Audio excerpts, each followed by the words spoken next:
Ladies and gentlemen, Seahawks and football fans everywhere, a very warm welcome back to the We Talk Seahawks podcast. I hope you're all doing well.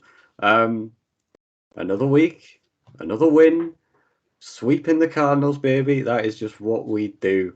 Um, this season, man, we keep saying it. This season is just an acid trip, and I love it. And at the start of every podcast, as I said in the last No, podcast, no. oh, sorry, Pez, but these Hawks keep on winning. Jimbo keeps on singing. That is the new motto of this podcast. I'm draining that for every drip I can get out of it. So you're gonna have to put up with it.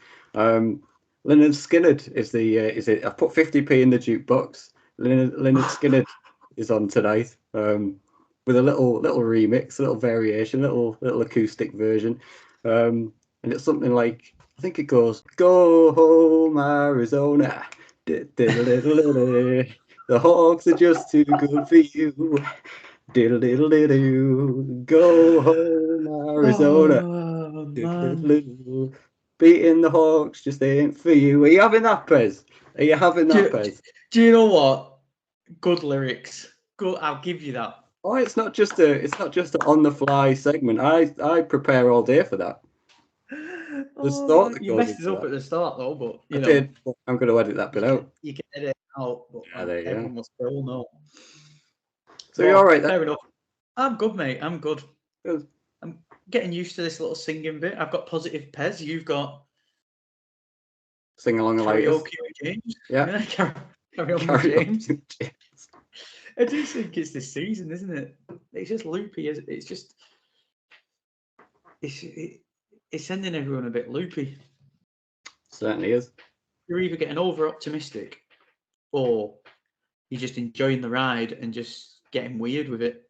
I've I'm got di- statulitis yeah. for some reason this year, and you've got singleitis. Sing.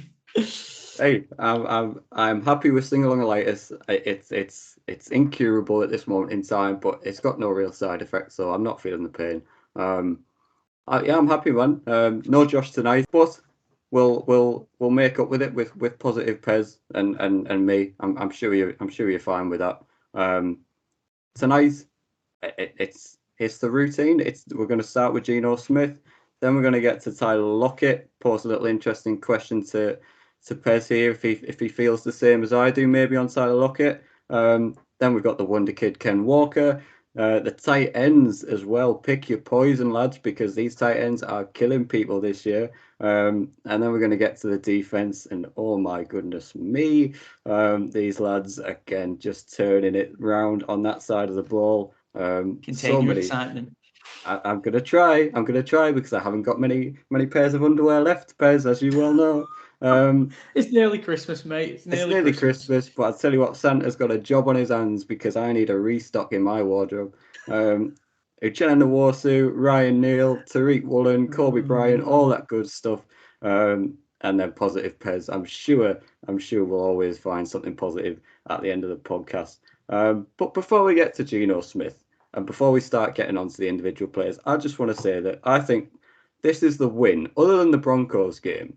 This is the win that I'm most happy with this season, because it's a different kind of win, and it's a win that's called winning ugly. It's a win. It's what good teams do. The sign of a good team is teams that can go into these kind of games and win ugly. You can't just blow out teams every week. You can't just beat teams up every week. In some games, it doesn't go your way, and you've got to win ugly.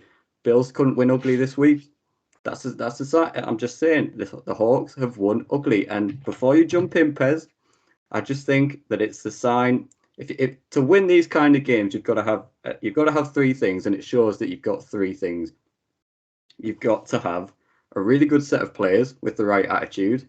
It shows that you've got a really good coaching staff on your team to coach guys up to win these kind of games in these big moments, in these tough, ugly games when things aren't going right.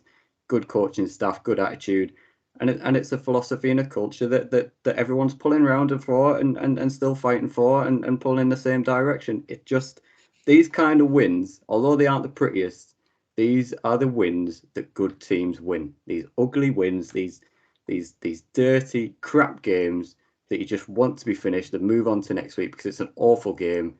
But we win ugly, and you can't win pretty every week, Pez. I know you'd love to. I know we'd all love to, but you can't win pretty every week. You've got to win ugly some weeks, and we have this week. Right. I don't agree with the ugly bit. I don't agree with the ugly bit. You think that was a pretty win? No, I don't think it was ugly. To me, I don't think we struggled.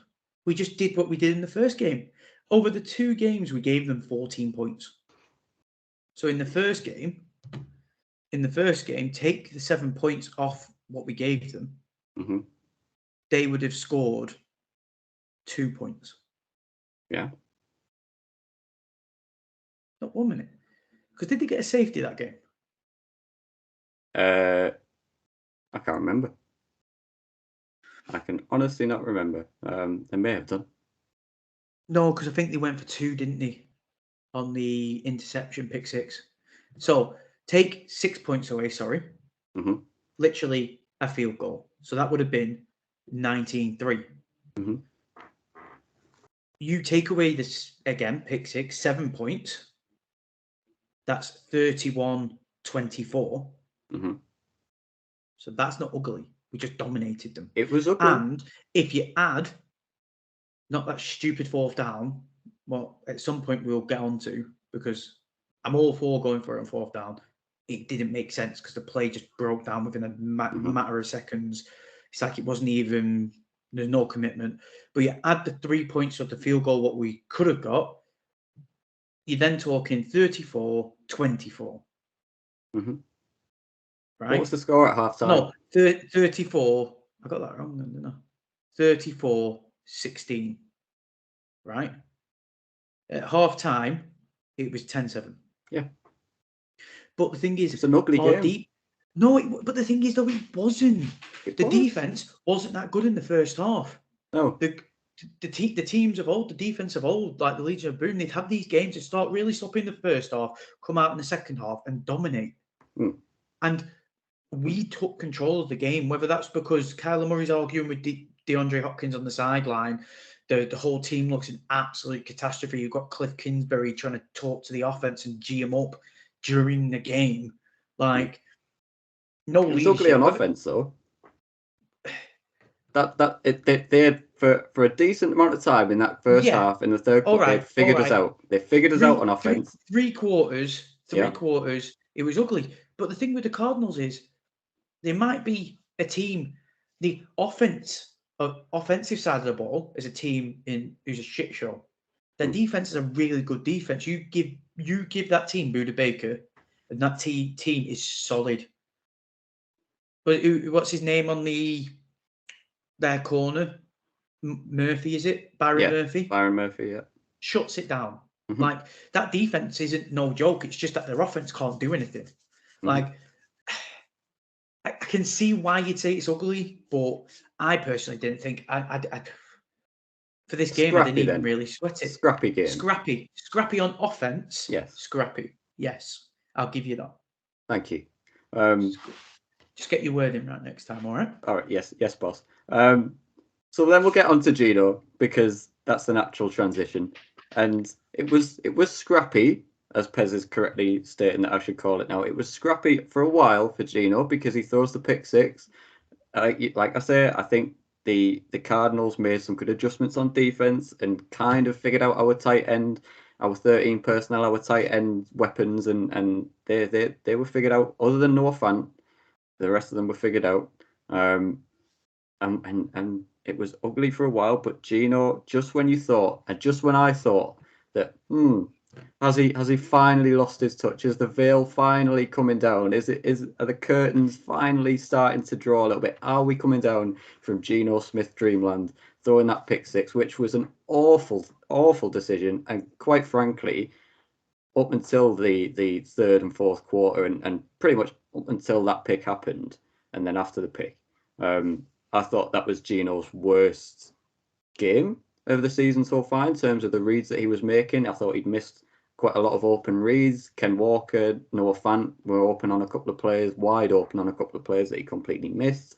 Could have tucked it and ran a couple of times when he chose to maybe try and hang in the pocket and took the sack. I thought he was having a really poor game. Then he throws the pick six, and you're thinking, "Oh my goodness! Finally, this is it. This is the game. It had to be in Arizona. It had to be at State Farm, where Geno Smith finally the blocks start finally tumbling away from Geno Smith's Jenga tower, and then all of a sudden it goes off the back of that pick six, 3 straight scoring drives, and we win the game. And all of a sudden he was making all the right reads, making all the right decisions. He was taking off and running when he should have been. And I tell you what, can you remember a quarterback? I can't remember Geno Smith or Wilson ever doing that when we had, like, for a long time. The way he just sidestepped Buda Baker when he was about to absolutely blast Geno Smith, that little whoosh, that little sidestep, the little fairy dust sound effect. I thought, oh my God, he's about to take his head off. I thought Buda Baker is about to take Geno Smith's head off. And he just a little tap on the backside as he went past him. You sit down, lad. First down. I mean, again, I'll read his stat line out. Obviously, other than the pick six, 26 for 34, 275 yards, 2 touchdowns to 1 interception. I mean, but I think, and I'll transition it into him as well. As we kind of talk about Geno Smith, because I think we have to also start with Noah Fant as well this game, because you called it, I think, last week that Noah Fant is about to have a breakout game. And I tell you what, Geno and Noah Fant, they struck up the relationship this week. Did you expect it this game? Because I didn't, but I tell you what, he was the matchup nightmare, and they exploited it. The reason I called it last week, was it in positive pairs? I think I said he'd get a touchdown or something. The tight ends would go off because of Byron Murphy. You saw it in the first game. They're like DK. He just stuck with DK all game pretty much. Took him out of the game. Tyler got his dues. Tyler got his things. But I just knew this game it would be to tight end. Like, the Cardinals are awful defending the tight end, because it's almost like they defend the wide receivers, the 1 and 2, so well. It's like they leave gaps everywhere for a tight end to get into. And really, you look at it, even though Colby Parkinson's got the body to be an offensive weapon, Will Disley, he's got great hands, like solid, stout, good catcher, but he's more transitioned into that blocking tight end. Noah Fant has always been an offensive weapon. So, like, Waldron will probably lean to Fant more. So what we saw in this game, you're probably going to start seeing more of it, where Noah Fant, the more integrated and the more comfortable he gets in this scheme, you'll start seeing the touchdowns come. The touchdowns will start coming. Now he's got the confidence. Now, what was it? He caught a pass with 3 guys around him. Yeah. Just for a missile. Unbelievable. Straight to his chest with 3 defenders around him. I thought, what is he doing? What's he doing? Because, like you said, Geno wasn't throwing. The way I described it on Sunday, in my opinion, was he was throwing lazy. He was throwing so lazy. The pick six, it was lazy. He was an overconfident, arrogant, cocky, fucking. There you go. His body language, everything about it, just his whole demeanor was just like, I'll get this. It's fine. Whatever. Got overconfident. Just with that, transitioning back into Geno quickly, whilst we're on him, I agree with what you're saying. He had a really sloppy, sluggish game, but I just feel like he got his arrogance. I just think overconfidence, maybe taking the team for granted, because I don't know, like, his throws were just lazy. He nearly got picked off when DK was going one-on-one with Byron Murphy. Byron Murphy's no slouch, but DK's got inches on him. But you're throwing it directly at Byron Murphy. Throw it up. Make DK go and high point it, because he's already got the leverage. Byron Murphy might have a fingertips chance of getting that ball, but you put it high enough, DK, just make him go high point it. He's tall enough, big enough, should be able to go and do that. And that was the sign, like the tip, and then was the one in the red zone Buda Baker in the back of the end zone, underthrown towards DK. I think it was that one. Oh, sorry, it wasn't Byron Murphy. That's the one I was talking about, the Buda Baker one. Yeah. And then there was one just the outside tipped one. the end zone, what was tipped. Yeah. And it looked like, I can't remember who our player was, but it looked like they knocked it out of their hands because it looked like he was going to pick it, but he just flopped on the catch. But yeah, it was all sluggish. And do you know what, though? It's just another test. I said it, didn't I? I'm not going to apologise to him, but he's just got to prove me wrong. He's proved me wrong, season. Everyone. I'm not happy until Pete gets us back to the playoffs and we don't go one and done. If we get to the playoffs and we don't go one and done, then fair play, Pete. You called it in the preseason, mate. You said this team is still the same team. So I want to see the playoffs out of you before I give you any dues. And it might sound like it might sound very critical, and I do get that, but it's just over the years he needs to prove me wrong. Yeah, he needs to prove me wrong for all the shit. Yeah, you just hold him to his word, aren't you? You just hold him to his word. That's fine. Word. He said this team is still the same team. So for me now, especially in the position they are now, they have to make the playoffs in that regard for his standard. That's not the standard I'm holding for this team. That's just the standard I'm holding for Pete because he called it. With Geno, this game showed me something. I think I mentioned it in a previous pod. Is can Geno win it against adversity? And I was like, here we are. My brother messaging me, having a meltdown. Fucking, he's effing and blinding, and I can just imagine steam's coming out of his ears. Proper overly passionate about this team, and he's going. I'm like, bro, chill out. We're about to find out all we need to know about Geno Smith. Yeah. And people might listen to that and go, what's this guy on about? I was like, we haven't seen Geno Smith properly with his back up against the wall. Yeah.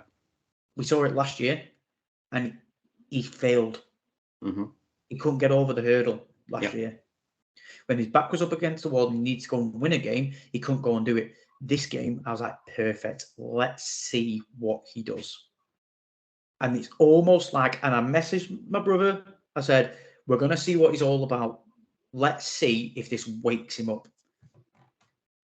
Did it wake him up? He woke up. Wake him up?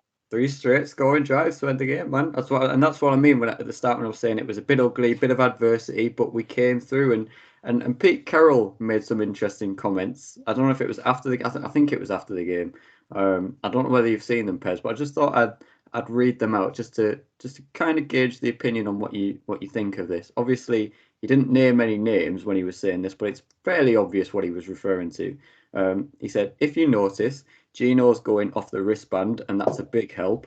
It smoothed things up, it smoothed things out, cleaned things up, and that's part of it too. We never did that before. And then he went on to say there was resistance to doing that before, so we didn't do that. Any thoughts on those comments? I don't care. I don't care because it's about us. I don't care. It's all clickbaity stuff what people on social media can get all hard about and this, that, and the other. But so what? That's just Russ. That's just Russ. Russ loves. I've got it all up here. It's all mental. I've got everything up here because Russ probably believes that using a wristband and using a checkband, it would limit him somehow. I don't know.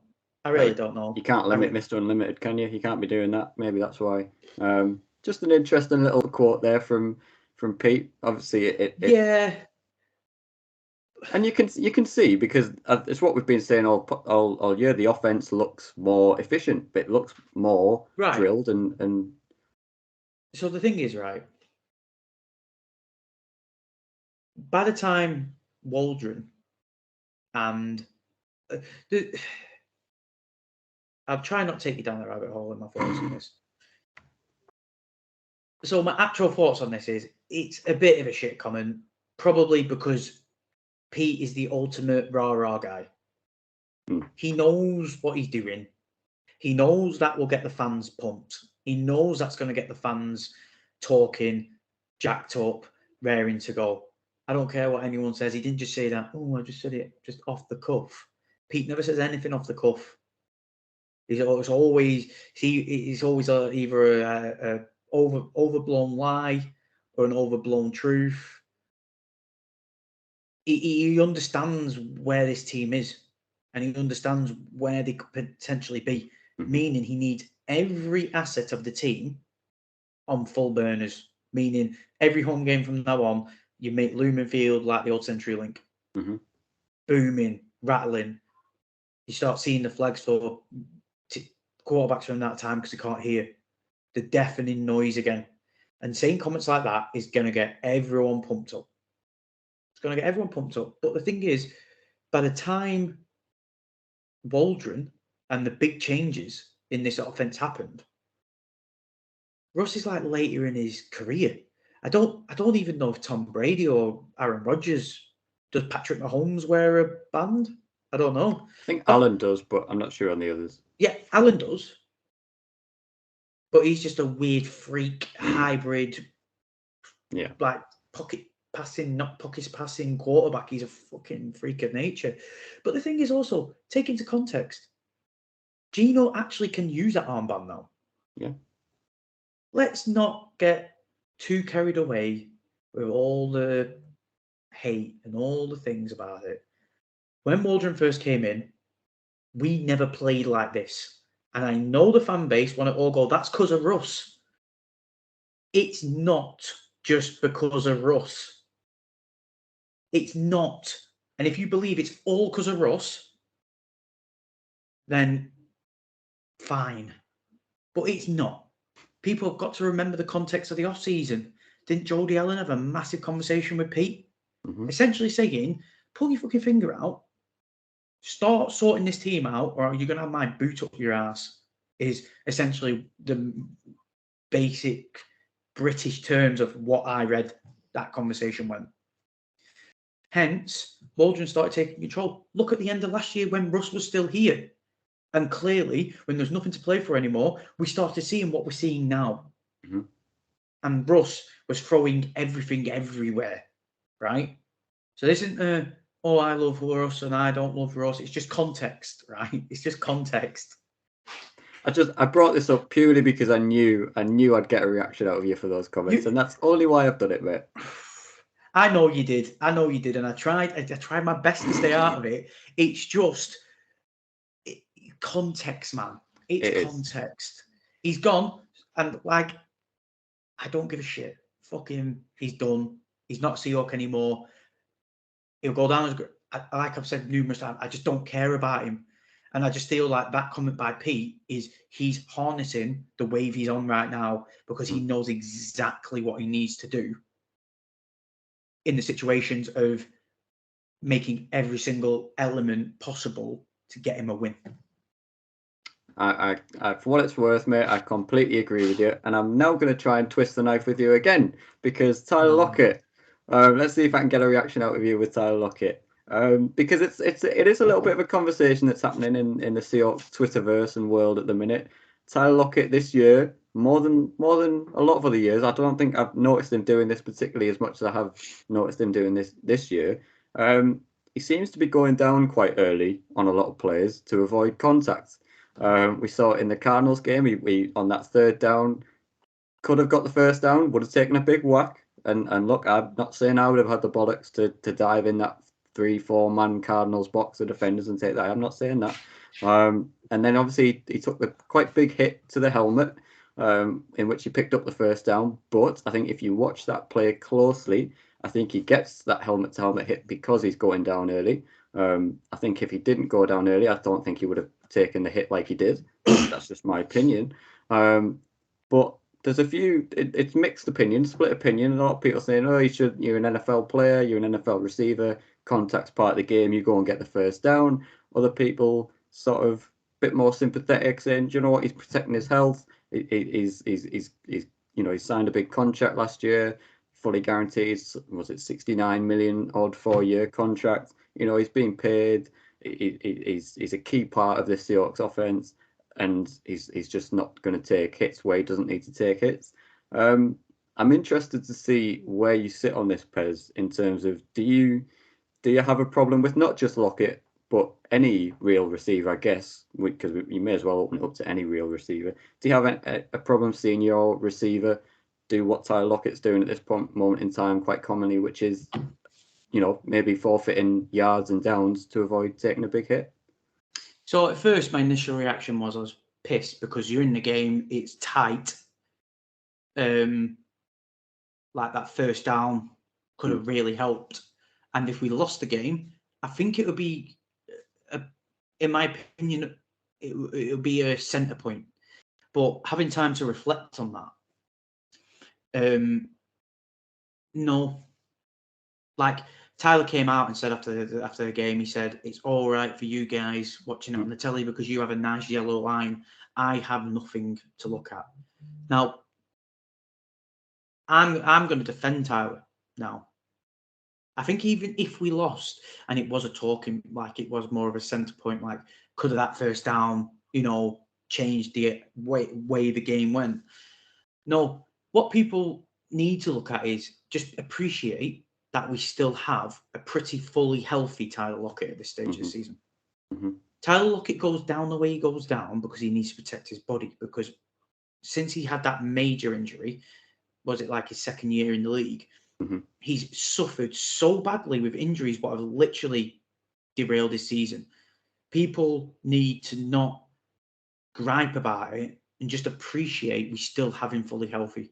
Yeah. Because people need to maybe look outside the box, look outside of the content of what he's doing, right? And look at it from this perspective. Tyler Lockett runs full ball, like he could have run full ball. He's gauging something. Like, I'm guessing NFL players in their head, they'll probably have a count. Like on the route, they might have like 1, 2, 3, turn head, catch the ball. I'd imagine it's systematic like that. And then in that count, your elite receivers probably can track yardage as well. But that human error comes involved. He clearly went down where he went down because he thought he had the first down. And I don't have an issue with that. I don't have an issue with that because I'd rather have a healthy Tyler Lockett all season, and then if he puts it all on the line, say in the playoffs, and starts getting nicked up then, great. Yeah. He starts running into two defenders, he's a small frame kid, getting his body battered week 9, are we now? Week 9 or 10? Well, 9? Going into week 10 now. Yeah, so week 9, we've still 8 more games to play. And then people look out the box on this one for me. Anyone who listens who thinks that, and look at the depth of the wide receiver position and go, so who's next? Goodwin's been started to get banged up. So the age may be been telling with him. We don't know. Eskridge, that kid tries his best, full heart, can't catch anything to save his fucking life. I feel sorry. I feel so sorry for him. But you can't rely on him as your wide receiver too. No. Who next? Penny Hart, Bo Melton. Tariq. Yeah, it's not a proven list, really, is it? Exactly, it's not a proven list. And just look at it from that context. Yes, he might roll down. It might be annoying. It might get frustrating. But look at it. He runs into two defenders, takes a double sandwich nasty hit, and does something to his body. We've essentially got DK Metcalf and then a bunch of randoms, and we're going to be then a lot easier to defend. Yeah, and we've mentioned him there. I don't have a problem with it because if you look at it this way, if that was D. Eskridge and he did that, would anyone be saying D. Eskridge should take that hit, knowing that D. Eskridge's history with concussions? I think if it was D. Eskridge, everyone would be running to his support saying, do you know what? No, we understand D. Eskridge has had problems with concussion, so I fully back him not taking that hit because it's the safety of the kid. And it's like you say, would you rather Tyler Lockett just avoid getting a first down and obviously what pretend to be a meaningless thing anyway because we won the game, or would you rather see him do that and lose Tyler Lockett for the rest of the season? And look, we're in a position where there's a season that like we've said on this podcast already, playoffs could happen this year, man. We're looking like a legit 6-3 team. You lose Tyler Lockett now, we've got some tough games coming up, and just in general, even if we had the Jaguars every week and for the rest of the season, with just DK Metcalf really as your only proven receiving option, and we've struggled to get DK involved as much as we have done in recent years this year as well. He's having a little bit of a down year in terms of his numbers so far through the first 9 weeks. The offense all of a sudden becomes incredibly less dynamic. Tyler Lockett is such a key part to this offense, and look, it doesn't have, like we said, it doesn't have the magic of the yellow line. It doesn't have the benefit of that. And for me, I've got no problem. Tyler Lockett's healthy for next week now because he didn't take that hit, and that's fine with me. But I've saved this guy for last because I knew you wouldn't be able to contain yourself. I wanted to see how long you could contain yourself without talking about this guy. So I saved him for last on purpose in terms of the offense. We've got a running back. He wears number 9. He's called Kenneth Walker III. I don't know if you've heard of him. I think he was some second round draft pick out of Michigan. I don't know. He's pretty good. Is he pretty good, Pez? He's just more than pretty good. He's all right, isn't he? He's just, oh mate, honestly, it's my favourite. Except for talking about Jordan Brooks, whenever I get the chance, he is just my favourite person to talk about. Like, yet again, if not maybe worse in this game, he just grinds, and then he just doesn't get tired. The kid doesn't get tired. Defense are like, please, no, please, just put Homer or Dallas in. Just give us a breather. He wears them down, and then punishes them. Yeah. And that is what an elite running back does. That's what Marshawn did for us. Yeah. Like, I know now he's gone, everyone just remembers his great plays, but people don't remember. For 3 quarters, he'd be nowhere to be seen, and then he would explode in the 4th quarter. First half, multiple games with him. Very rarely did Marshawn go off all game. He'd be quiet for first half, second half would come, then he'd burst on the scene because he's an elite running back. Yeah. Ken Walker, in his, what was that, his 4th start? His 4th official start? Yeah. Like, he's showing that ability now. Like, when I first started watching it, I was like, oof, this might be a really, really tough day for him because he's just not getting any luck. The all line's not doing what it needs to be doing. This, that, and the other. But then he just doesn't give up. He just doesn't. It's a repeat. It's just a repeat of last week. Yeah. It's a repeat of, like, he needs to get a passing touchdown to not make me look stupid. I thought he was really good in the passing game this week. Yeah, he started getting them screens, started getting them things. And I tell you, James. Tell me. Like Pete Carroll mentioned it. He said, we've not even unlocked the kid yet. Oh, that just sent shivers down his spine. Because that screen he got, you get him with the right blockers in front of him, gone. Anywhere on the field, he is out of there. You get him a seam down the sideline, he is fucking out of there because the kid is just phenomenal. I have him in my fantasy, right? Going into the 4th quarter, if I remember rightly, he had something like 14 points. He ended up with just under 28 points. Some people might not do fantasy, but that is freaking impressive. Like, that's Devontae Adams' standard 20 points in the first 4 minutes of a game because he just lit it up. Like, it's just. Do you know what? It shows, mate. It shows, mate. Do you know what? It's telling to me that in those situations where at the end of the game where we're driving to try and put the game on ice, they could go to DK. They could go to Lockett. They could say, we could go to far more proven, established players on this offense to go and try and ice this game and lean on. No, who do they go to? Ken Walker. he's the one that we're going to lean on and trust to go and end games and finish drives already in what you're saying. And it's right, because people think he's been starting RB1 all year. This is only his 4th game out being RB1 because of Penny's injury. And I'll throw you this question now because I've mentioned his name. Do you think we'd be seeing the same level of production out of Ken Walker if Penny had been healthy up to this point? I know it's a hypothetical question, but what I'm saying is, do you think Ken Walker would have outmuscled Rashard Penny to the RB1 spot by this point, do you think? It's a hard one to judge, obviously, but we all know how the way electric Penny Penny started, is. statistics didn't show it, but the way he was starting with the burst and stuff, it's very hard to tell. I'd say yes. Okay. Because what Ken's shown is he doesn't need all the snaps to just break one. Penny, as we spoke about, needs to start churning. Yeah. But one thing I would say, if Penny could have got over his injury bug, we would have the most dominant 1-2 running back punch you've seen since the Alvin Kamara, Ingram days, when they were just killing people in the Saints, like both of them. Like it would have eclipsed what them two would have done together. Like, but do you know what the thing is? It's horrible to say to Penny because we really like Penny. Like, regular listeners got into various arguments with Josh over Penny.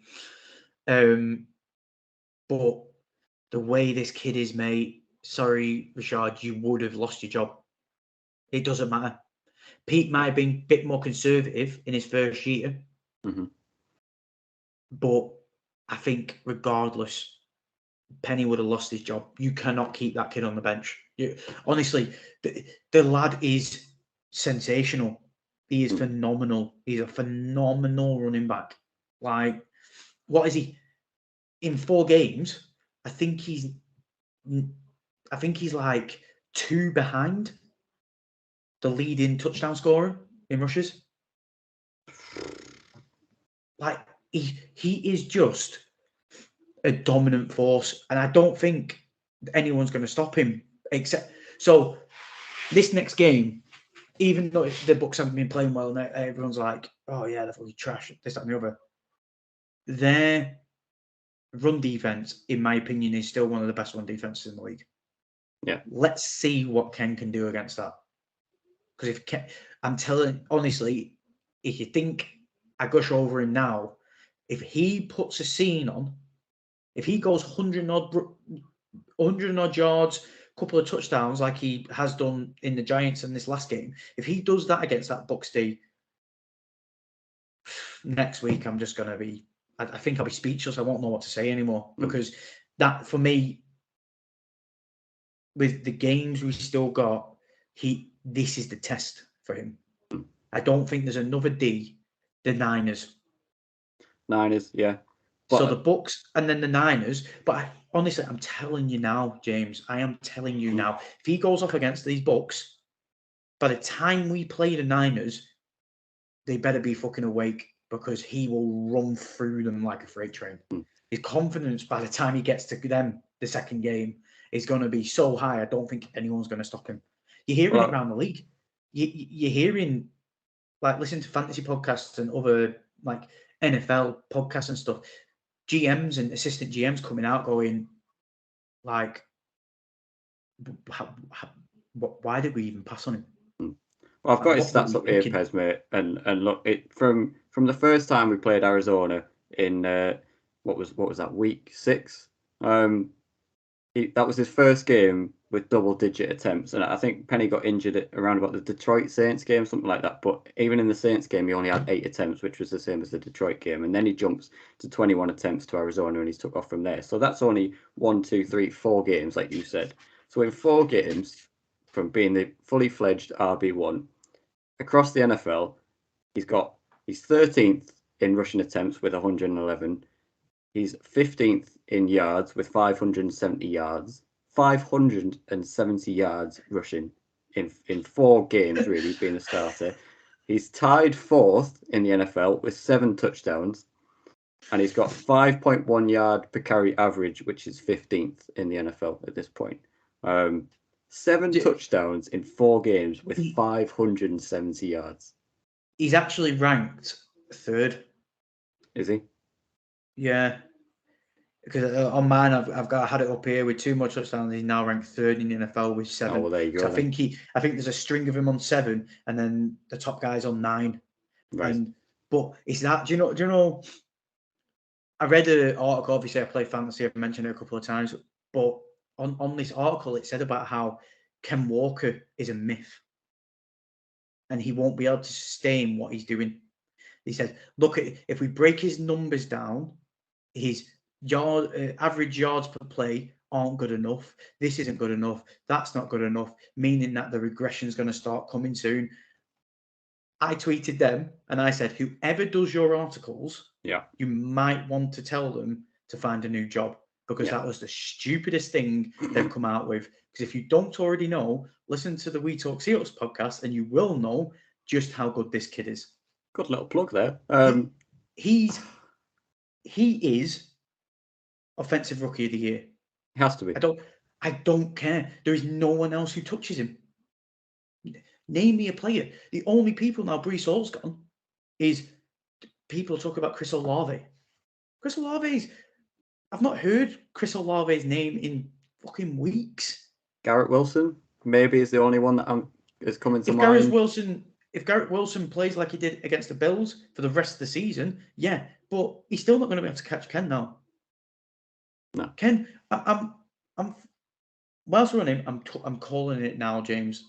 I don't think... Before you say, I love that phrase. You say this phrase at least 2 or 3 times every podcast, and if we don't get it on the t-shirt, there's something wrong with us. I am calling it now, Pez. That's your new nickname, mate. Forget positive, Pez. I'm calling it now, Pez. But carry on, because I do love him. I am calling it now whilst we're on him. He's going. Look, I said it at the start of the year. Said it on this podcast at the start of the year. Might have been in the hot takes episode. He's going over 1,000 yards. I think it's inevitable. Now, double-digit touchdowns. I said double-digit touchdowns. He's going to have won out the RB1 job. Double-digit touchdowns over 1,000 yards. Said it in my hot takes. It's going to happen. Fuck knows how over. He's done 500 in 4 games. How many more games? We've got 8.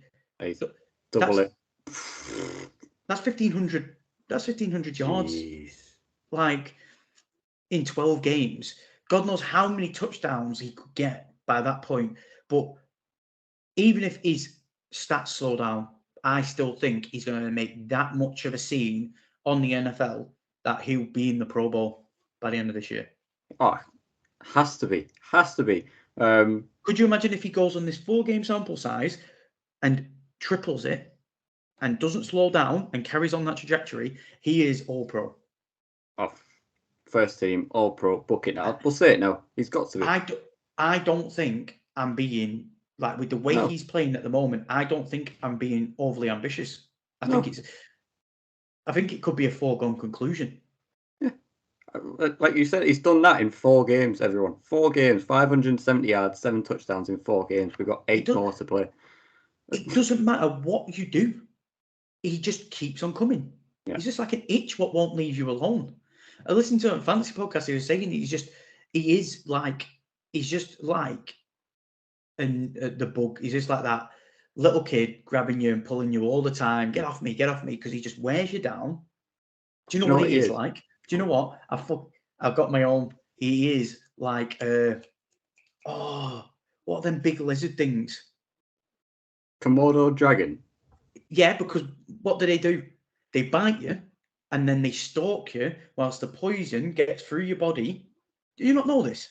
Komodo dragons, how they kill things. I don't tune into National Geographic regularly, to be honest. Listen. This sums him up perfectly.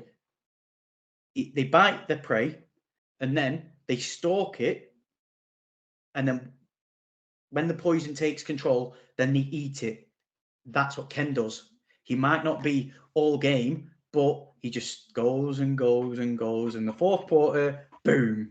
Komodo dragon. That is Komodo the dragon, I'm most telling you. that is the most random reference. Have you been to the zoo this week or so? Is that why you know that fact? That's No, like a fact they put on the side of the enclosure about a Komodo dragon that you've read this week.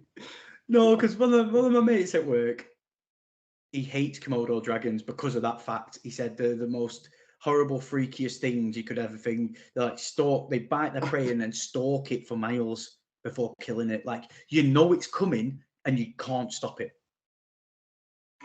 Ken Walker. The Komodo dragon. Put that on a t-shirt. That's really tickled me. That's brilliant. The Komodo dragon. Do you know what he is though? Right? He's so smart. Like that run before he punched it in for the touchdown at the end of the game. He stayed in bounds. Could have gone out of bounds. He knew if I stay in bounds, either the clock's going to keep running or Arizona have to burn a timeout. And they burn a timeout. You can see he's just. I think he said this week he doesn't feel like a rookie anymore. He feels like he's like even though he is a rookie and he understands that he's a rookie, he doesn't feel like he's a rookie anymore.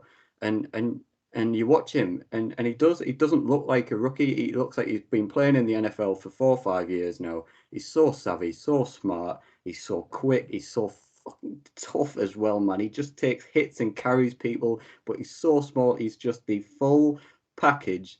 And like I said at the start of the year when he first started to break out, if there's any running back that is going to come in and eclipse and match the likes of Sean Alexander and Marshawn Lynch in terms of the place in the stand in the Seahawks franchise and in terms of the running backs that we've had at this team, Ken Walker is surely the next one already from just the sample size that we've seen.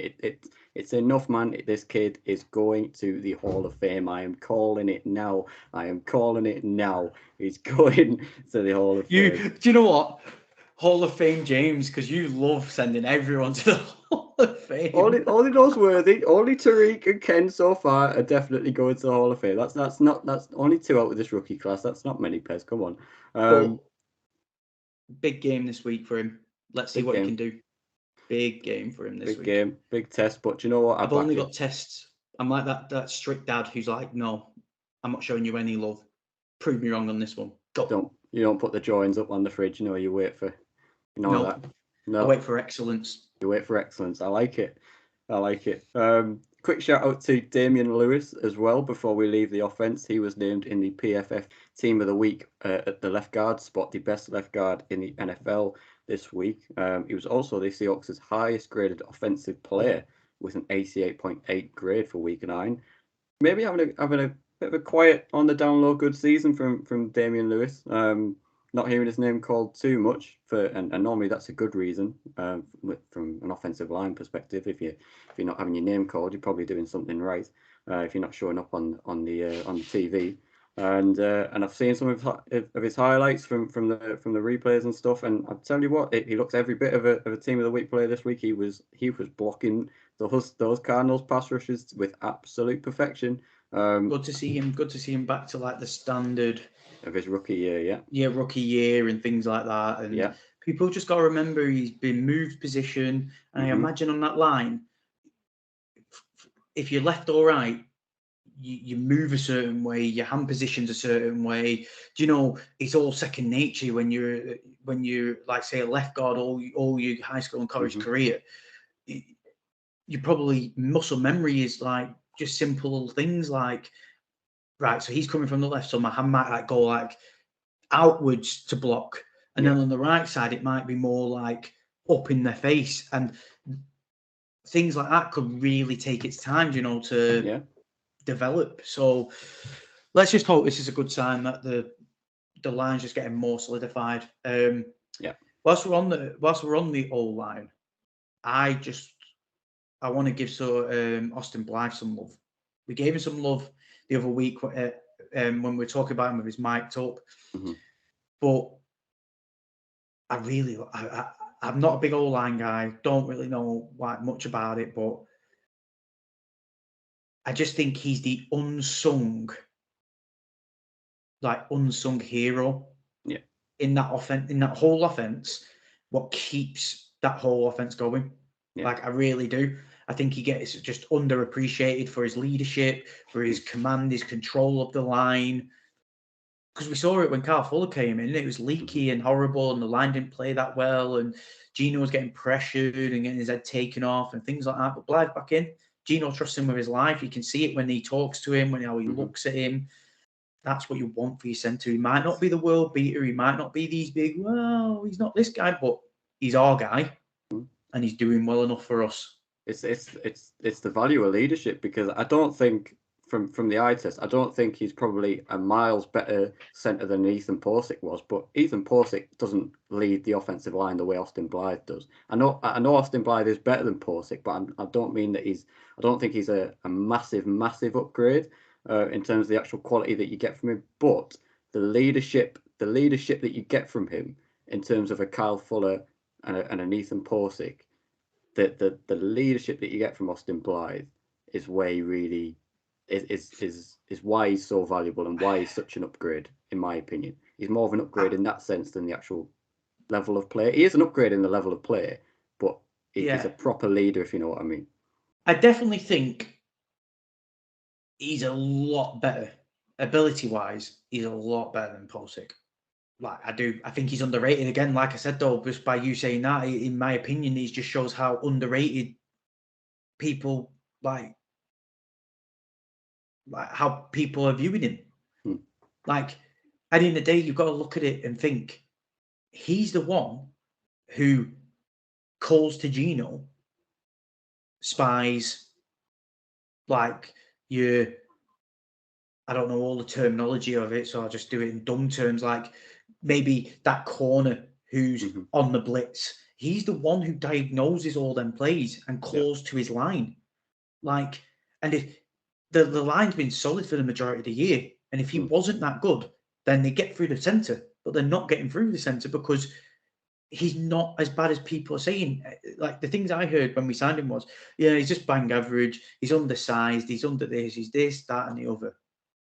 But do you know what happens when a guy's got the intelligence and the knowledge and the leadership of his line?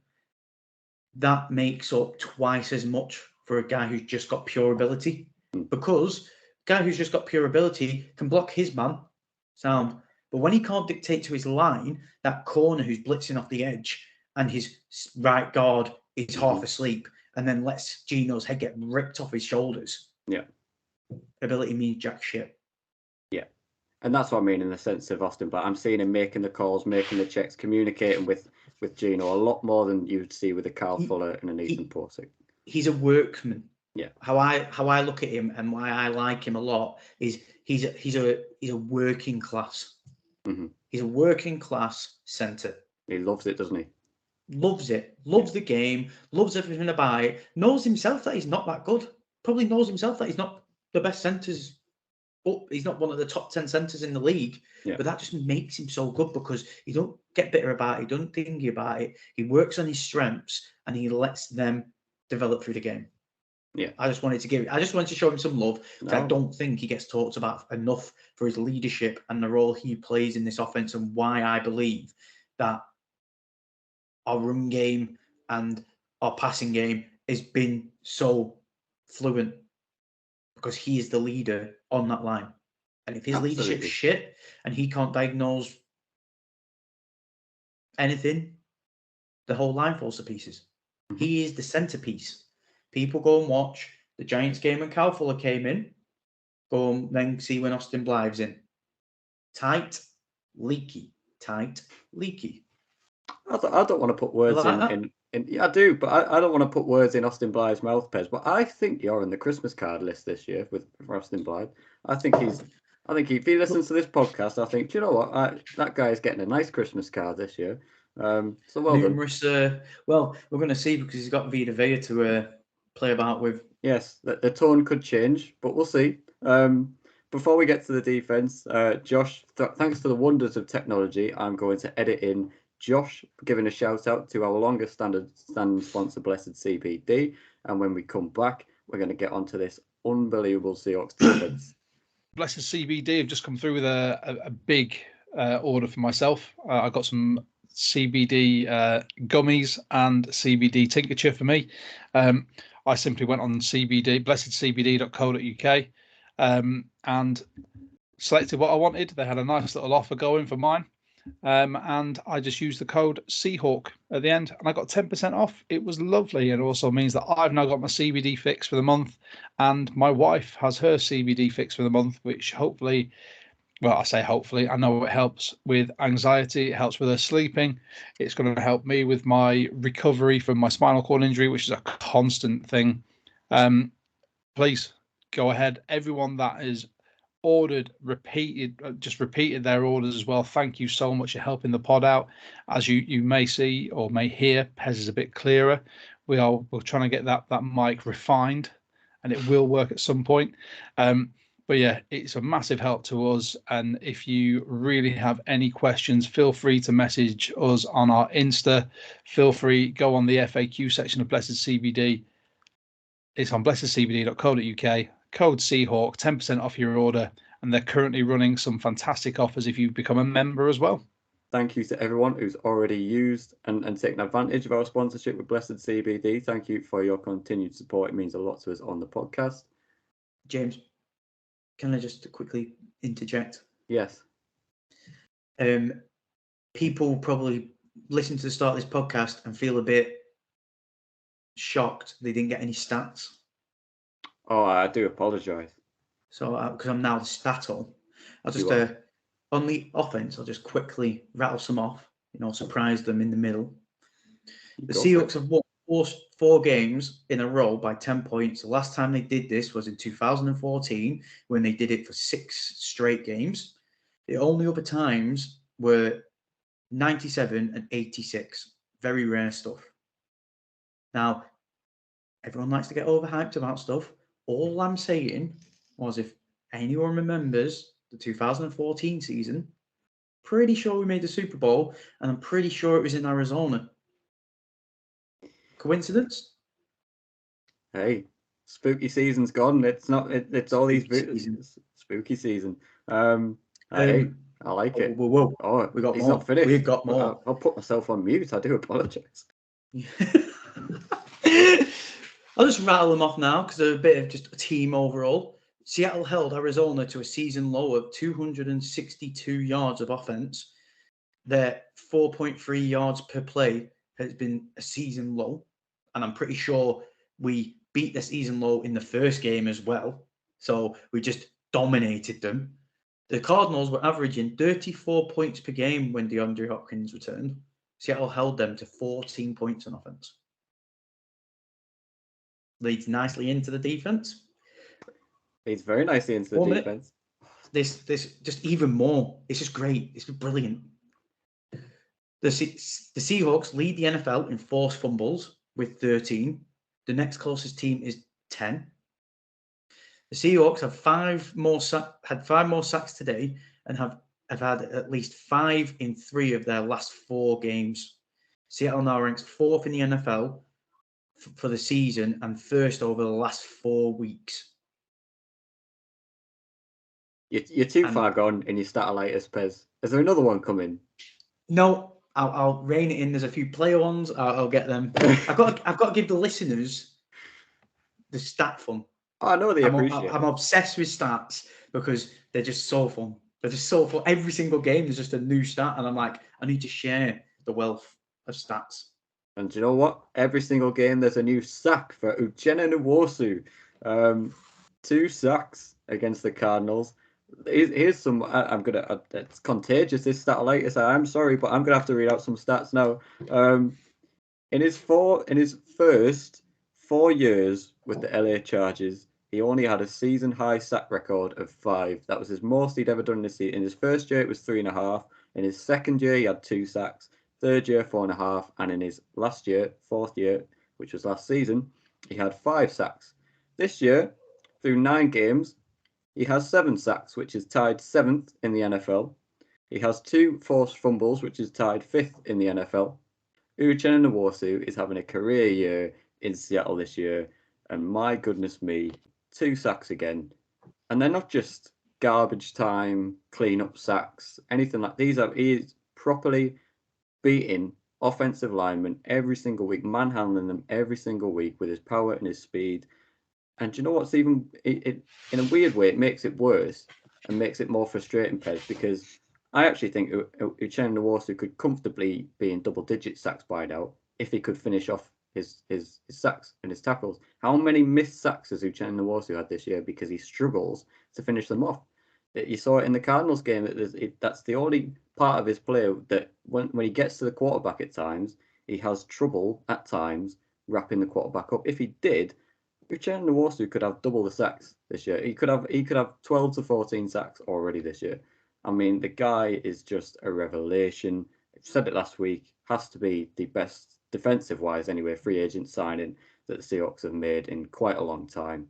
And he's just getting better every single week, and no signs of slowing down. I mean, any further things to add on Uchenna that we don't already say every week? No, but he's looking at, because here I've got, it was actually Tuesday morning, so all the games must have been played. But let's say he's joint sixth here. Oh, well, there you go then. But he's in some company there. Von Miller, Myles Garrett. He's only one behind Micah Parsons, 1.5 behind Nick Bosa. Like, what's his name? Judon for the Patriots. He's just 11.5. He's like an absolute monster. But 2 more sacks next game, and you're talking second in the league. Like, it's phenomenal. And like you said, the amount he's let slip through his fingers. I think Daniel Jones, Kyler, like so many.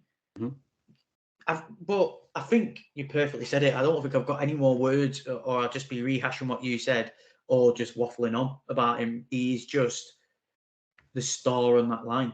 He lights the whole line up, in my opinion. Yeah, he does. He feels like, I don't know whether he's the leader of the defensive line. I feel like they're all pretty much leaders on that defensive line when you've got guys like Shelby Harris and Uchenna Nwosu and Bruce Irvin now as well coming back, and all these guys. But he's so electric. He's so infectious. If you watch any of his mic'd up, he's such, you can tell that he is a leader. He is a leader. He's an absolute leader. Yeah, definitely. They all look up to him. They all respect him heavily. He's definitely a leader on that team. Might not have a C on his chest, but he's definitely one of the leaders. And let's read out the rest of the sack numbers from the Cardinals. So obviously, Nwosu with 2. I'm looking forward to this. Yeah, well, we've got Bruce Irvin with 1. And we've also got Shelby Harris coming in with 1 sack. So we had 5 sacks against the Cardinals, according to my stats. Yeah. Who got the other one? Because you said Nwosu, Irvin, and Harris. Who's the other one? Nwosu with 2. Harris, Irvin. It's not coming up. I don't think it would either. Sure, mate. Who was it?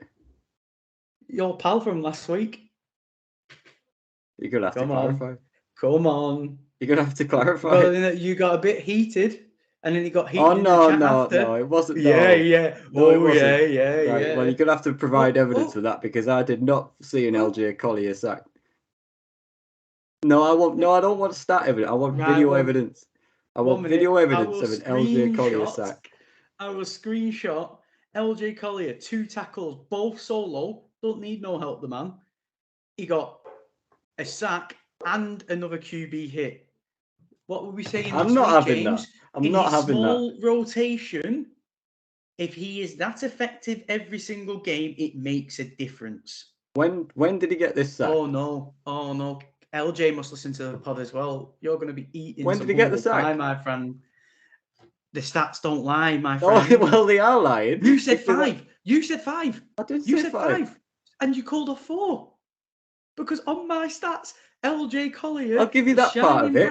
Right. You're half right then. No, you're half right then. But someone else must have got it, because LJ Collier did not get a sack. Right. I want video evidence. I want video evidence. I could feel the pressure coming from your brain. It's not pressure in my brain, because I'm comfortable in the knowledge that LJ Collier did not get a sack. So here on ESPN, it says they only record LJ Collier with 1 tackle and 1 tackle for loss. but nothing else. We're going to have to do some in-pod investigating here, right? Well, the listeners they're probably anticipation is probably killing them. But it probably is, yeah. Because any listeners listening to this right now, if you find the evidence, which to prove LJ Collier, he didn't get a sack. You need to die on this. You need to die on this hill, Pez, because he didn't get a sack. I will concede to you that yes, I've only read out that there was 4 sacks. I will concede that. So there's some error somewhere. But LJ Collier is not the man with the 5th sack. So you can bounce up and down in your chair all you want. He did not get a sack. Come on, LJ, don't let me down. Tackle for loss, QB hit, still prominent defensive moves. So, as we were saying before, you got blown out of proportion. In the context of his very small snap count, having a tackle for loss, a QB hit, or a sack, one of them in that category, what kills a play and gets us off the field, I will take that every single week because he's probably only getting 5 snaps. Surely. Would you agree? No. I just can't. I'm sorry. I am so sorry, but I can just not get on board with until LJ Collier starts producing sacks. You know, where you tackle the quarterback, not just which he didn't get. I'm not going to get excited or give praise to a 1st-round pick who's getting 1 quarterback hit and is staying on the field for 2 players again. Like, I'm not doing it. He had 19 snaps, QB hit, tackle for loss. Are you going to apologise then? Just what he does. Doesn't matter. Sacks, tackle for loss. It isn't what he does. It's just what he does. It's not what he does. You're going to be eating your hat by the end of this season. Big I'm LJ. I can't believe you're trying to get on board with that. That you really think I'm going to be eating my words over LJ Collier? Seriously, mate. Have you not learned anything from his first 4 years here? Total new scheme, bro. Total new scheme. That he's not part of because he's injured and he's doing nothing. Not anymore. Not anymore. And in 2 game weeks, he's had critical, game-changing defenses. Not just tackles, but critical tackles for loss, passes defense on 4th down to ice the game. QB hits, tackles for loss. He's coming, James. That's all I'm saying. He's not coming. It doesn't matter if he does. It doesn't matter if he does nothing. Pony, you're getting it every single week. He does one little thing. Oh, brilliant! Well, that I'll be the bigger man then, and I won't respond to it because I know what you're trying to do with LJ Collier. I'll get Josh involved. Involved. He was involved last week. I'm not buying it. I'm not buying it. You can keep pedaling his bicycle all you want. I'm not getting on board with it, mate. Who I can get on board with is Jordan Brooks. I know you want to give him some love. Yes. As you always. My guy, the OG, 90 tackles. 90 tackles already. I wanted to bring him up because I thought if none of the listeners been a bit disjointed this part because of LJ Collier banter, but it's been a bit just disjointed. But if any other listeners or viewers haven't watched the Jordan Brooks mic'd up on YouTube, I highly recommend going and watching it because if you are scratching your head a little bit and thinking, has he been doing good? Has he been doing bad? Just go and watch that. It gives you a lot of context. When the coaches are talking to him, it gives him a lot of context. Gives a lot of context into probably his mental state at the start of the year. To me personally, in my opinion, it came across like he was trying to do too much. Like, don't get me wrong, he's a signal caller. He's essentially the controller of the defense. But it's almost like he was trying too hard at the start of the year instead of like letting it come to him. But at the end of the day, it's his first time doing it, like first time in the NFL in that role. And it'll all start slowing down. I'm guessing the game's going 100 miles per hour for him again. And it looks like it's starting to slow down. the Giants game, he looked like he called a great game. This game, he stood out like a sore thumb because he was freaking everywhere. Yeah. He was everywhere. Hence why he led the team with 12 tackles. And I think the nearest person to him was 6. He was just a dominant force. His numbers this year so far are 90 combined. So he's already half of what he did for the whole of last year in 9 games.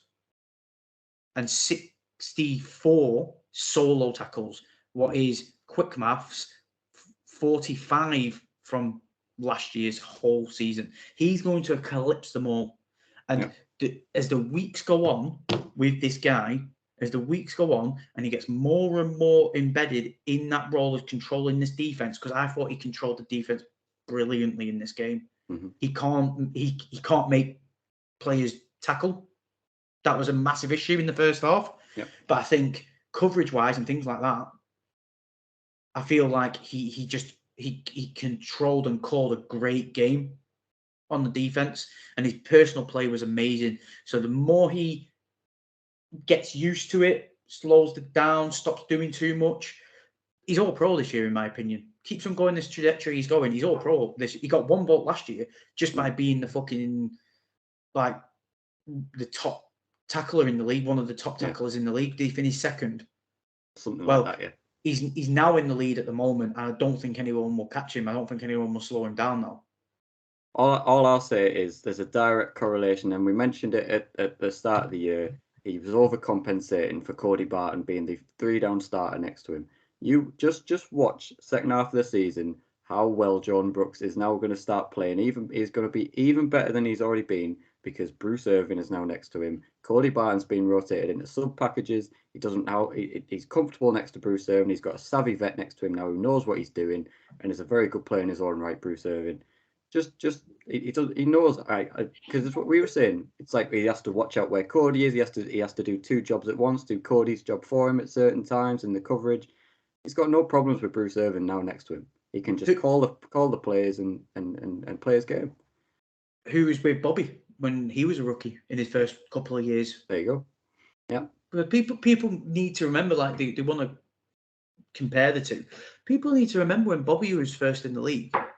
I've said it in the past. He had Cam Chancellor, Earl Thomas, Richard Sherman, Cliff Averill, Bruce Irvin, Mike Bennett. Like Jordan Brooks now is starting to you're starting to see him shine because he's got Bruce Irvin, who's going to take a lot of weight off his shoulders. He's just going to give him that veteran presence to calm him down. Show him the thingy so he's not relying on Cody Barton, who's even more raw than what he is. And then you got Uchenna Nwosu, who's like your Michael Bennett and things like that. You know what I mean? So I feel like he's only just going to get better and better and better. And to me, he carries on this trajectory. He's all pro. He is, in my opinion. He is. And we're talking about players getting better and better and better. I'll transition into this young man now. Ryan Neal. Past 4 games for the Seattle Seahawks, 20 tackles, which include 3 tackles for loss, 2 forced fumbles, 1 interception, 4 pass breakups, 1 sack, no touchdowns allowed, 51.8 passer rating against in coverage, and an 88.6 PFF grade, which is first among safeties in the NFL across the last 4 games. First. I did not know that. I love that stat. There that gets you me go. excited. It's contagious. My goodness me. He is, I just wrote it in my notes, he's single-handedly putting Jamal Adams out of a job in Seattle for me. And it's as simple as that. You watch Ryan Neal, he does everything that Jamal Adams does. And we don't need to pay Jamal Adams that amount of money. And quite frankly, I wouldn't want to pay Jamal Adams that amount of money if it meant that someone like Ryan Neal is sitting on the bench in the NFL for the Seattle Seahawks, because he doesn't deserve to be. He's had his shot. He's taken it with both hands. And you're seeing now a genuine... I've just read out his stats. That is a top elite level safety numbers that he's putting up. And he's just come out of the bench out of nowhere, taken over from Jamal Adams, pushed Josh Jones aside. He's been relegated to a sub package special teams role now, Josh Jones, and we said it on this podcast. Just extend Ryan Neal, get him locked up, because he will. If we don't, there's a team that will.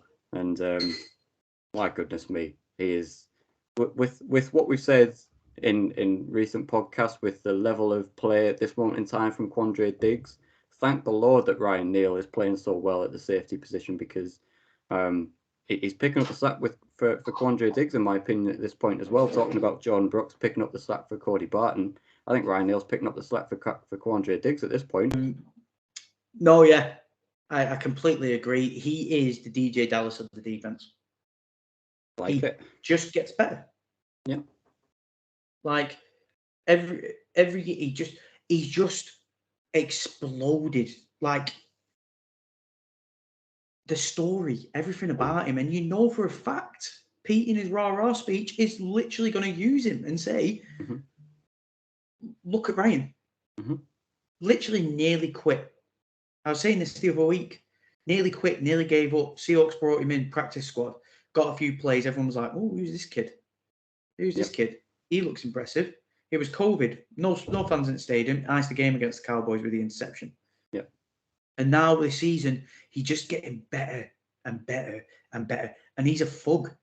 He's a loudmouth thug on the defense, and that's what we've been missing. We've been missing it. Oh, mate, he is a breath of fresh air. And do you know what? Since his ascendance, Jordan Brooks has got better. Absolutely. Because they've all got a bit of spite about him. Like, Quandre used to have that spite, but he doesn't have that spite anymore. He doesn't have that in your face. Something about Quandre, actually, again, if you listen to the Jordan Brooks mic'd up, Jordan's on the sideline talking to Quandre. And how I said about confidence, he said, I'm still getting used to putting weight on my leg. Didn't he? He said something along them lines. Said he's still just getting used to being free. So for me, in that, because it happened so late into last season, for me, I think he came back not fully healthy. Healthy enough to not be on the injury report, but not fully healthy, just because he knew, as well as the rest of the team knew, he was a captain. He had to be out there, essentially. He had to be on the field. So we've seen that kind of confirms my opinions on his situation. Hopefully, as the season goes on, he'll be able to build in confidence, build out in confidence. And then that'd be a scary tandem, that too. You get Quandre back to being Quandre, smashing people, hitting people, running hard and vicious, with Ryan Neal next to him, the thug. And you got Kobe who just loves it. You got Tariq who's now getting stuck in. Like, I'm not going to speak too much about him, James. Don't want to back me off. He's my guy. But yeah, there's not much more to say about him. So actually, James, I am going to transition into Tariq because it's your guy. So I'm going to transition us into it so I can mute myself and let you gush. Tariq Woolen. Oh, Pez is on it as well. Lovely. What a lovely evening we're having. Tariq Woolen. I mean, this is his stats against the Cardinals. And for a bit of context, before this game, and since DeAndre Hopkins had come back, DeAndre Hopkins had 22 catches for 262 yards and a touchdown in the last two games. He went up against Tariq Woolen against the Seattle Seahawks last week, didn't he? And a lot of people were saying, well, has Tariq Woolen covered a bona fide elite wide receiver yet? We'll see. We'll see how he gets on against DeAndre Hopkins. Well, we saw, didn't we? 36 yards he held him to for 4 catches. And I know Hopkins had a touchdown, but that wasn't on Tariq. That was on Boye Mafe. So against Tariq, he's held him to 4 catches for 36 yards. And I'll give you some more stats on Tariq because it's contagious stat like this. 46 coverage snaps, 3 targets, 2 receptions allowed, and 1 pass defend against the Cardinals game. And then to put a bit more perspective on it, rookie cornerback Tariq Woolen has allowed the 4th lowest passer rating in coverage this season from cornerbacks. 4th lowest. The guy is unbelievable. And you saw it, as Pez said, he's happy. I mean, I can't remember who it was against. I think it was James Conner, where he absolutely flew into him and sent him flat. And James Conner's a tough running back to hit. He's not a little not a slouch, mincy little. No, he's not a little scrawny little running back, elusive back. James Conner has got tree trunks for legs. He's a tough running back. And Tariq Woolen's got no problem coming flying down into the box and hitting these guys. He's doing everything. He's locking up DeAndre Hopkins. That pass defense on DeAndre Hopkins. Oh my! I just keep saying it. He's playing like he's been played. Like we're saying about Ken Walker. Same with Tariq. He's been playing like it looks like he's been playing in the NFL for 5-6 years and been a top cornerback for all those years. And even what I loved about it is if you watch him after the pass defense, he's devastated with himself because he's like, oh, I should have picked it off. I could have just picked it off. Why didn't I pick it off? And it's that attitude. He wasn't just pass defense, and then you see a lot of these cornerbacks hopping up and down with the whole incomplete gestures and all that kind of stuff. Tariq's like, oh no, I could have intercepted that, and I think he's got a great attitude. That again, you see the mic'd up, you see the all access. Everyone loves him. He seems like such a good character, such a positive. Again, just splash of life into that defense that we've so desperately needed over the past few. We talked about it on this podcast in the past few years about wanting to get guys like the LOB again, calling for guys in drafts over the last few years to go and get guys that add some nastiness to the defense again. We were too nice on defense, and they've gone out and they've got Kobe Bryant, they've got Tariq Woolen, you've got Ryan Neal in there, all guys who are just throwbacks to those days. And my goodness me, Tariq Woolen, like you said, you are funding the boxer shorts fund in this house because I tell you what, it's rising. I said at the start of the podcast, Santa Claus, you have got a job on your hands this year because I need as many boxes as you can spare, my friend. And Oh no! I might have to put a TV ad campaign up there at this point. You know, like Salvation Army and all that do at Christmas. GoFundMe. I'm gonna have to do some sort of appeal because I'm telling you, if you went into my wardrobe, I'm washing pants. I'm turning pants inside out to wear for the rest of the week because I can't just have one wear out of them. I'm running low, and it's because of Tariq Woolen. And I'm gonna transition onto your guy Kobe Bryant because I'm absolutely gutted for him. He played an outstanding game, and I love Kobe Bryant because he's just getting better every single week. You can just tell. And I watched the Sound of the Seahawks today, the latest episode, and I think it was Uchenna Nwosu or Bruce Irvin talking about how Kobe Bryant stays at least 3 hours after every practice, just watching film and trying to get better every single day. And it's unique for a rookie to do that. And it translates to what we see on the field every Sunday. He's getting better every single Sunday. And we all thought just for 1 second that Kobe Bryant had finally got his first pick, and then you see the dreaded flag thing come up on the scoreline. No. And to be fair, I'm not going to bash Quandre because I've seen the replay and I don't think it was a flag on Quandre. I think it was a bit of a shit call, but it happens. And do you know what? Again, we said it before. He doesn't let things like that affect his game. He didn't get disheartened. He went on and had a fantastic rest of the game. And you said it before. His interception is coming. In my mind, he's had it. That was his first interception. I'm counting that. I don't care. But yeah, man. I mean, I'm running out of words for these two corners. I'm going to let you talk about your boy Kobe. We didn't even mention the Ryan Neal forced fumble, by the way, that Ryan Neal caused. I forgot to mention that. Oh yeah, I mean, he caused that, and so much goes on. Oh, so much goes on in these games. But I'm going to be harsher on Kobe because I hold him to a high standard. I know a standard that I want. I know he can get to, and he let Rondale Moore do him quite a few times in this game. There was one where Rondale Moore sold him and he made him just stutter in his coverage, and it gave Rondale Moore all the chance. But then on the flip side, he also did good things against Rondale Moore as well. Like he contained him. It's just a few things I noticed. He got beat. It looked like he got burned a couple of times. And I just think to myself, you can't be letting a player like Rondale Moore do you on coverage like that when you're going to have Devontae Adams coming up. I think you can't do it. Yeah, you can't. That's what we've said. The only thing I think that is the drawback on Kobe at this point is the speed. But I mean, you find ways to negate that and put him in better positions, and I think they will going forward. But this is the thing. People need to remember Sherm wasn't renowned for his speed. No, he was just savvy. Yeah. He was just savvy. Yeah. He was a savvy reader of the game, and that's where Kobe, in my opinion, that's where Kobe's going. Mm-hmm. Kobe will develop into that player. It's just going to take him a few. He's a rookie. It's going to take a few rookie mistakes for him to iron it out. But if Sherm's still knocking around the building, working with him and Tariq, he'll get them ironed out by the end of the year. But he's solid, man. The peanut punching, like. Do you know what? As well, the pick's coming. The pick's coming. Pick is coming, and whilst you're on that, third time lucky. And what we haven't mentioned, and what I think I need to bring up again, a few people, and we mentioned it on this podcast at the start of the year that we were maybe a little bit worried about it. Penalties. Can you tell me the last penalty that Tariq Woolen or Kobe Bryant got in terms of a pass interference or a holding call? Was it week 1? It was. I think it was week 1. They haven't got one.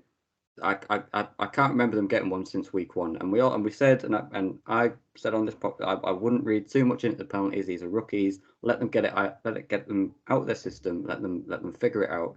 Tariq Woolen hasn't had a holding call, pass interference call since the early weeks of the season. Same with Kobe Bryant. You saw it in the Denver game against like Sutton and Judy that they were getting a few PI calls and holding calls. You're not seeing it anymore. They're ironing it, and that's what I'm saying. These rookies are different. They're getting better every week. You can see from Tariq to Kobe to Boye Mafe, all of them. They're getting better every single week because they're going away. They're working on their game. You can just tell that they're putting in the hours after practice, and you're seeing it on film. The penalty yardage has stopped and is going down. The amount of penalties are going down. That's what I'm saying. Tariq Woolen. I can't remember the last Tariq Woolen penalty. I can't remember the last Kobe Bryant penalty. Same with the offensive line. Going back to I can't remember the last Charles Cross penalty. I can't remember the last Abe Lucas penalty. All these penalties that we were worried about at the start of the season that they were getting, it's melting away because it's just such a good rookie class, man. I mean, we haven't seen anything like this since 2011, and it's so whilst we're on the corners, I'll post something to you. In my opinion, this is probably, forget DeAndre Hopkins because it's Kyler. Daniel Jones didn't look at Tariq. Kyler wasn't never going to look at Tariq after Tariq picked him off. It was obvious. Mm-hmm. He tried DeAndre. Literally, I swear DeAndre Hopkins went over to Tariq Woolen's side for 3/4 of that game, and was solely one-on-one with Tariq Woolen, and Kyler only went to him once and never went to him again. Yeah. So put a bit of context with Hopkins. He locked him down at the end of the day by stopping him being passed to. You're essentially locking him down, but he's now going to face a guy who isn't scared to throw him. And you've got a body like Mike Evans who isn't going to be scared to get physical with him. Mm-hmm. Now we're going to see how much has Tariq truly learned, because I honestly believe outside of maybe Devontae Adams and Cooper Kupp, this is going to be, for me, his main test. This is going to be, Mike Evans is going to, because Mike Evans is physical. Cooper Kupp and Devontae Adams are route running geniuses. They'll burn you up on their route. So they're a different challenge altogether. This is going to be a physical, body-on-body matchup. Mike Evans is going to get in his face. He's going to be all over him. And Tom Brady, come see me after we beat you. Is that not what he famously said to Sherm? Yeah. And I think he's going to get a taste of the same medicine if he tries it. Honestly, I think you go up against DK in training every single day. That should prepare you for Mike Evans. If they've not got Tariq Woolen lined up against DK all week and told DK, get physical, rough him up, then I'll be shocked, because that's all you need to do. Same body type, same stature, same strength, same pretty much everything, them two. It's going to be a fucking test. I cannot wait to watch this matchup. This is like, it's like in anything, waiting for the best horses to race each other, the best boxers to fight each other. It's the best one of the best cornerbacks in the NFL going up against one of the best wide receivers in the NFL this season. And I think he can. I think he can match up with Mike Evans. He's got the size to match Mike Evans. He's got the speed to match Mike Evans. He's got the speed to match any receiver, but this is more for me size in terms of Mike Evans can high point a football over Tariq Woolen if that's the case. Not a lot of receivers, can go up and high point a football above Tariq Woolen because he's too big. Mike Evans is as big as Tariq Woolen pretty much, and will be able to go up and high point footballs if Brady decides that's what he's going to do.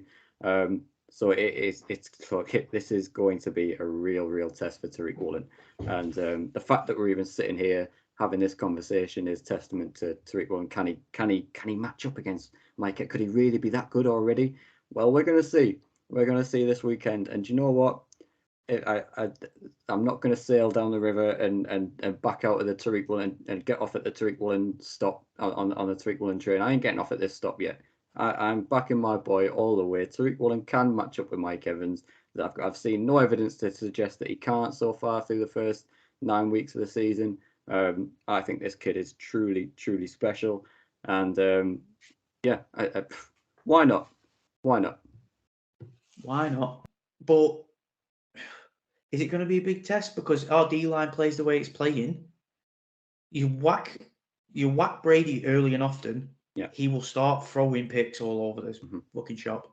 And he stays in the pocket. This isn't a quarterback that's like Kyler Murray who's going to run. I know that's very, that's fairly obvious to say that, but in terms of the way the D line's playing at the minute, they could, if they get the better of this Bucs offensive line, it might be a long day for Tom Brady. That's where we win it. That's where we win it. Yeah. I can only say win it in the trenches. We're doing a bit of a game preview here, but it's true. Our D line gets to Brady early and often, we win that game. Absolutely.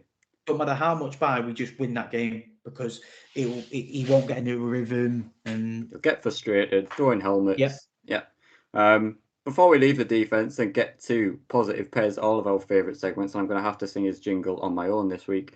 I thought I'll leave you with this Seahawks defense stats. One more little bit of stat-litis, even though Pez, I'm sure he'll probably going to, have stat-litis in positive Pez's segment. The Seahawks defense over the last 4 weeks, since week 6, obviously our 4-game winning streak. This Seahawks defense is yards per play, 4.3. That is first in the NFL. Sacks, 19, which is tied first in the NFL. A QBR rating of 31, which is second in the NFL. And takeaways of 7, which is tied second in the NFL. So pretty much at this moment in time, over the last 4 weeks, since the Seahawks have started going on this winning streak, you're pretty much looking at about the best defense in the NFL at this point. I didn't think we'd be saying that about this group of defensive players from the not first half of the season, but the first half of the season so far, if you know what I mean, through the first kind of 4 or 5 weeks when we were really, D-line wasn't getting anything going, and now all of a sudden, just one change, whatever they've made. Like we said, I don't think it's a schematic change because I'm seeing them lining up in the same coverages, same packages. I just think something has been said. Maybe another accountability meeting. Maybe another. You know what? Just let the reins go. Forget all this nonsense. You just go and see ball, get ball. Whatever's happened, this defense is now a legit defense, and hopefully, because it's always been a criticism of a Seahawks defense, can they sustain it for an entire season? Let's hope that this defense can continue to sustain this upward momentum for the rest of the season now. But again, just reasons to be fucking so optimistic with this season. Whatever happens for the future going forward, this is a team that is not going to be going away anytime soon. Apologies to the rest of the NFL. Right, positive Pez. What are you positive about this week, my friend? So we spoke about it centers around Brady,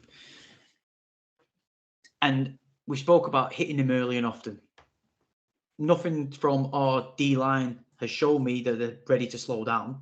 Mm-hmm. If anything, you get Darrell Taylor back, you get healthier on that line, it's only going to get better. So I'm calling that we get to Brady early and often, we fluster him, he starts throwing erratically, and I'm going to say that Tariq and Kobe are going to get a pick. Yes, lad. And the Geno Smith is going to get 3 sacks himself. And I'm going to call something now in my section. I think Trey Brown's going to play this game. Ooh.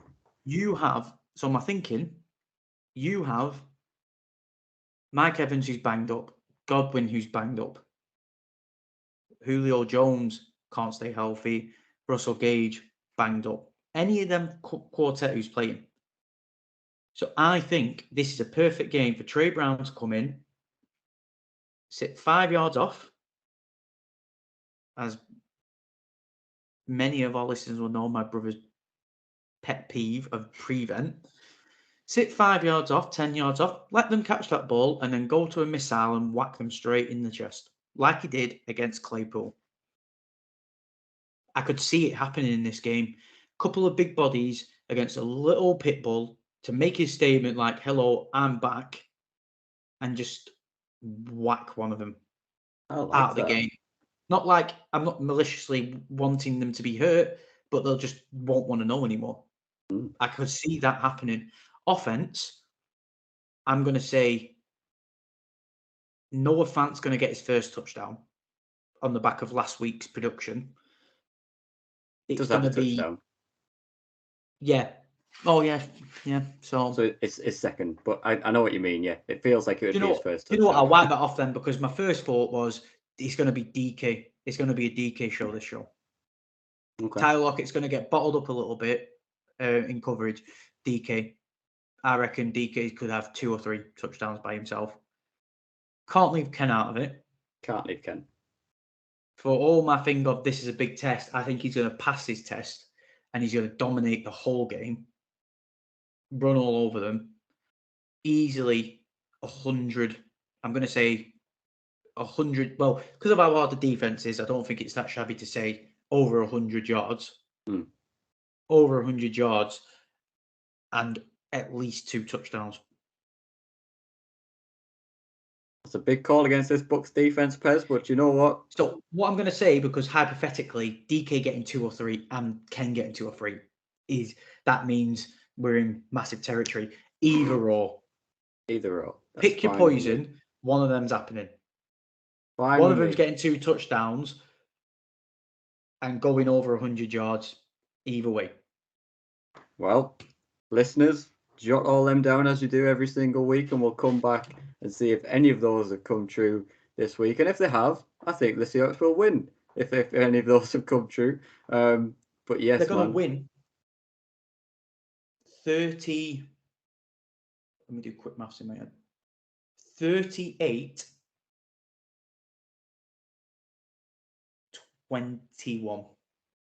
38-21. I will go then, if we're doing a little score prediction to finish, I will say, because I think this Bucs defense is very good, I think this will be 20. I'm going to say 27's been our scoreline this year for a random reason. We've had a couple of scorelines with 27. I'll say 27-21. 27-21 Seahawks. That's what I'll go with. If you listeners want to send in your predictions and stuff, please do. We'll retweet them if you want to do that in the Discord chat. Get involved. Pez has put his finger. I do have a listener question. You do have a listener question. Quick, it came in whilst we're recording on Twitter. Oh, lovely. From Zach's. Sorry, mate. I'm not going to try and say your tag, but it's Zach's is his name. And his question is this team playing at their talent level or being coached above it? Oof, that is a good question. We might have to transfer that question over into the bye week as well, but we'll answer it now as well whilst we're on air, because that is a very good question that you could spend a lot of time on. Is it? I think it's probably a shit answer, but I think that's a bit of both, really. I think this team is absolutely playing at its talent level in terms of what you're seeing is what you get at this moment in time. But I think this coaching team is doing an outstanding job. You have to say they're doing an outstanding job. I think I'd say it's hard to say. Like you said, it's a bye week question because you can go so depth into it. But basically, So Zach's, we'll in the bye week pod, we'll get more in depth into. Absolutely, that's a good question, man.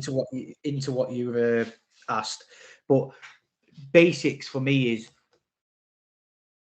the players who aren't as talented, who are more raw, they're being coached above their talents, whereas the players who have the talent are playing to their ability. Like your DKs, your Tylers, your Jordan, your Austin Blythes. Whereas I'd say your Tariq Woolen, your Kobe Bryant, your Ryan Neal, I chuck obviously Nwosu in the talented pool. Boy Maffei. So my point is the rookies with rawness, they're being coached. I wouldn't say above their level. They're being coached to the potential.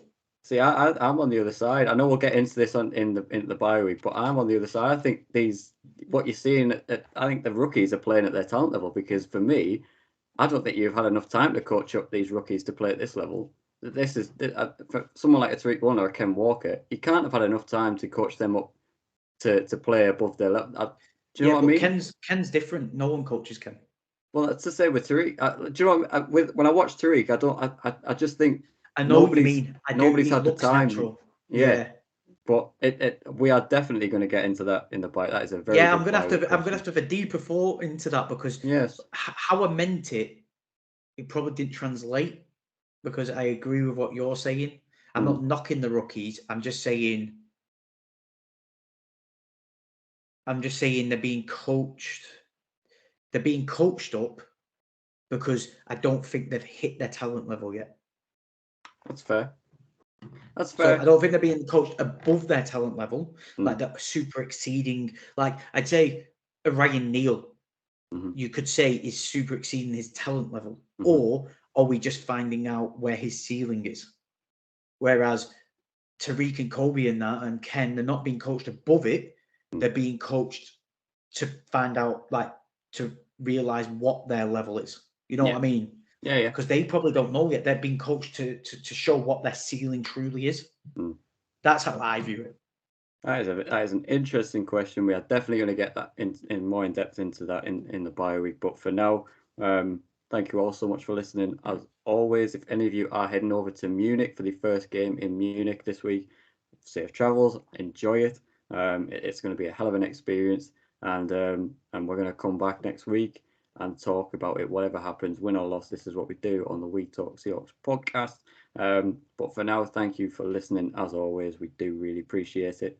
Thank you to my right hand man, Pez, as always, for joining me. As always, we'll have Josh back next week, and yeah, man. But for now, go Hawks, man. Let's 7-3. That sounds good to me. Go Hawks, man. Go Hawks.